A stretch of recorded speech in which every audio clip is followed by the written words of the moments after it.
Hello friends, welcome back to দাদার school again. আজকের video ক্লাসে আমরা শিখব প্রপার নাউন। যেরকম নামটা নিজেই সাজেস্ট করছে যে প্রপার নাউন মানে প্রপার জিনিস। প্রপার মানে কোনো একটা পার্টিকুলার সিগনিফিক্যান্ট জিনিস, মানে একদম যার নির্দিষ্ট কোনো নাম আছে। আমি যদি বাংলা দেখি, প্রপার নাউনের বাংলা হচ্ছে সংজ্ঞাবাচক।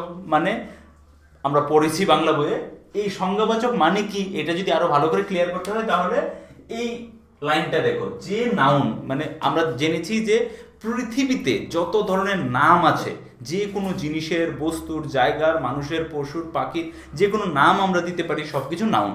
এবার কথা হচ্ছে যে নাউন নির্দিষ্ট ব্যক্তি, এই যে কথাটা মেইন, নির্দিষ্ট ব্যক্তি বা নির্দিষ্ট বস্তু বা নির্দিষ্ট স্থানের নিজস্ব নাম বোঝায়। মানে পার্টিকুলার সিগনিফিকেন্টলি একটা জিনিসের নাম বোঝাচ্ছে, একটা ব্যক্তির নাম বোঝাচ্ছে, একটা মানুষের, জায়গার বা পাখির বা পশুর নাম বোঝাচ্ছে, ওই নামটাকে, ওই ওয়ার্ডটাকে, ওই নাউনটাকে আমরা বলি প্রপার নাউন।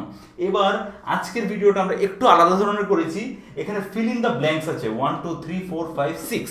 এই 6টা ফিল ইন দ্য ব্ল্যাঙ্কস যদি ভালো করে কিনলি অবজার্ভ করো তাহলে প্রপার নাউন তো ক্লিয়ার হবেই, আর কমন নাউনটাও ক্লিয়ার হয়ে যাবে। এবং যদি আগের ভিডিওটা, কমন নাউনের ভিডিওটা না দেখে থাকো অবশ্যই দেখে নেবে।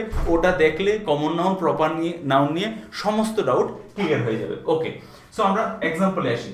Dash is the fictional spy. এবার এই ড্যাশ মানে একটা নাম আসবে এখানে, এই নামটা হলো, ও হলো একটা ফিকশনাল স্পাই, মানে একটা গল্প, যে ফিকশনাল স্টোরি থাকে আমাদের, ওই গল্প। এবার ফিকশনাল স্পাই অফ, আমি বলতে পারি কোথাকার স্টোরি, না বলিউড, হলিউডের সিনেমার।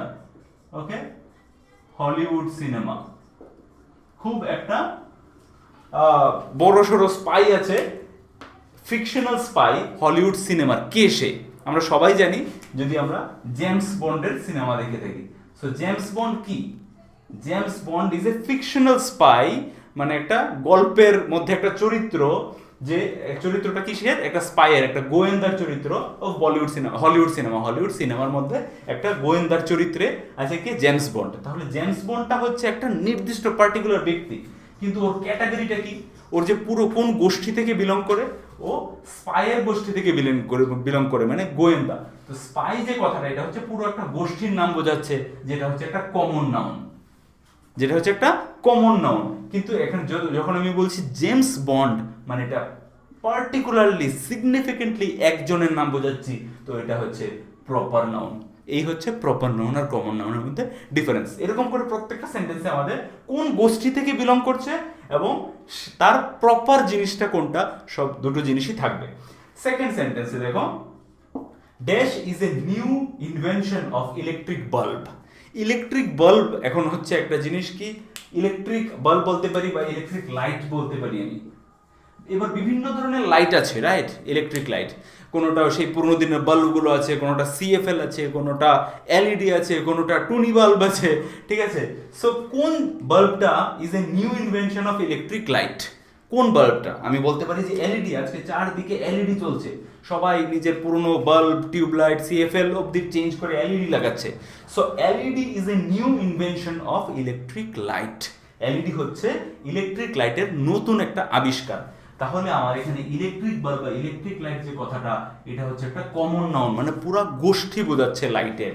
কিন্তু আমি যখনই বলছি এলইডি বা এলইডি লাইট, এইটা হয়ে যাচ্ছে পার্টিকুলার একটা ক্যাটাগরির লাইটের কথা বলছি, যেটা হচ্ছে একটা প্রপার নাউন। নেক্সট এক্সাম্পল দেখো, dash is one of the expensive সিটিজ of world. Expensive কথা মানে খুব বেশি, যেখানে খরচা হয়, মানে খুব কস্টলি, খুব দামি। তো dash is one of the expensive সিটিজ of the world, মানে একটা শহরের নাম এখানে হবে, যেটা সমস্ত পৃথিবীর সমস্ত দামি শহরের মধ্যে একটা। কোন শহর সেটা? সবচেয়ে দামি শহর কোনটা? সবচেয়ে দামি কয়েকটা শহরের মধ্যে একটা শহর হচ্ছে সিঙ্গাপুর। আমরা সবাই জানি যে সিঙ্গাপুর হচ্ছে একটা প্রচন্ড দামি, মানে খুব এক্সপেন্সিভ সিটি। সো সিঙ্গাপুর যে নামটা, এটা স্পেসিফিক ভাবে একটা শহরে, যে বললাম স্থান, নির্দিষ্ট স্থানের নিজস্ব নাম কি? সিঙ্গাপুর। কিন্তু যখনই আমি বলছি সিটিজ, সিটিটা হচ্ছে একটা গোষ্ঠীর নাম, মানে শহর, মানে শহর, শুধু শহর। এবার শহর বললে সিঙ্গাপুর হবে, ঢাকাও হবে, দিল্লি হবে, নিউ ইয়র্ক হবে, লন্ডনও হবে। কিন্তু যখন একটা পার্টিকুলার নাম বলছি, ওটা প্রপার নাউন হচ্ছে। সেম সেন্টেন্সে সিটিজটা হচ্ছে কমন নাউন। সিঙ্গাপুরটা হচ্ছে প্রপার নাউন। এবার নেক্সট সেন্টেন্স দেখো, dash is the best family dog. ঠিক আছে, dash is the best family dog মানে বলছে এরকম একটা কুকুরের কথা বলছে ড্যাশের মধ্যে লিখতে, যেটা সবচেয়ে ভালো ফ্যামিলি ডগ মানে পারিবারিক কুকুর। ঠিক আছে, মানে পরিবারের সাথে থাকে, বাচ্চাদের সাথে খেলতে পারে, খুব সুন্দর পরিবারের সাথে মিশে যায়। সো এই কুকুরটার নাম হচ্ছে ল্যাব শর্টে, কিন্তু আমরা লং এ বলি, ফুল নেম হচ্ছে Labrador. Labrador is the best family dog. এবার ডগটা কি? ডগটা হচ্ছে কুকুর, মানে পুরো কুকুরের সমুদায়, যেটা হচ্ছে একটা কমন নাউন। ঠিক আছে, আমি তোমাদেরকে কমন নাউনের ভিডিওতে বলেছিলাম যে যখন যদি অ্যানিমেল বলি যে dog is a domestic animal, সেখানে অ্যানিমেলটা হচ্ছে একটা কমন নাউন, কিন্তু ডগটা হচ্ছে একটা প্রপার নাউন। কিন্তু আমার সেন্টেন্সটা যদি এরকম থাকে যে Labrador is the best family dog, তখন ডগটা হয়ে যাবে একটা কমন নাউন, মানে পুরো একটা কুকুরের গোষ্ঠী বোঝাচ্ছে, কিন্তু ওর মধ্যে ল্যাব্রাডর হচ্ছে পার্টিকুলার একটা ব্রিড। ঠিক আছে, ওই ব্রিডটা হয়ে যাবে কি প্রপার নাউন। নেক্সট সেন্টেন্স দেখো, dash is the ship which shrank on its first journey, মানে কোন শিপটা তার ফার্স্ট জার্নিতেই কি শ্র্যাঙ্ক মানে জলে ডুবে গেছিল, জলে তলিয়ে গেছিল। তো আমরা সবাই জানি ওই শিপটার নাম হচ্ছে দ্য ফেমাস শিপ, যার উপরে সিনেমা হয়েছে, Titanic. So Titanic is the ship which shrank on its first journey. Titanic হচ্ছে সেই জাহাজটা যেটা ডুবে গেছিল, যেটা তলিয়ে গেছিল অন ইটস ফার্স্ট জার্নি, তার প্রথম জার্নিতে, প্রথম যাত্রাতেই। তাহলে এখানে টাইটানিক যেহেতু একটা পার্টিকুলার স্পেসিফিক নাম, এটা হচ্ছে প্রপার নাউন, কিন্তু এটা কোন ক্যাটাগরির আন্ডারে পড়ে? শিপের, জাহাজের। কত ধরনের জাহাজ আছে, সমস্ত ধরনের শিপকে আমরা বলছি শিপ, ওয়ার্ডটাকে বলছি common noun. Next sentence, dash is the only satellite of planet earth. Dash is the only satellite of planet earth. Satellite মানে কি? উপগ্রহ। তো প্ল্যানেট আর্থ মানে পৃথিবীর অনলি উপগ্রহ, মানে একমাত্র উপগ্রহ কোনটা? Moon. So moon is the only satellite of planet Earth. তাহলে চাঁদ হচ্ছে পৃথিবীর একমাত্র উপগ্রহ।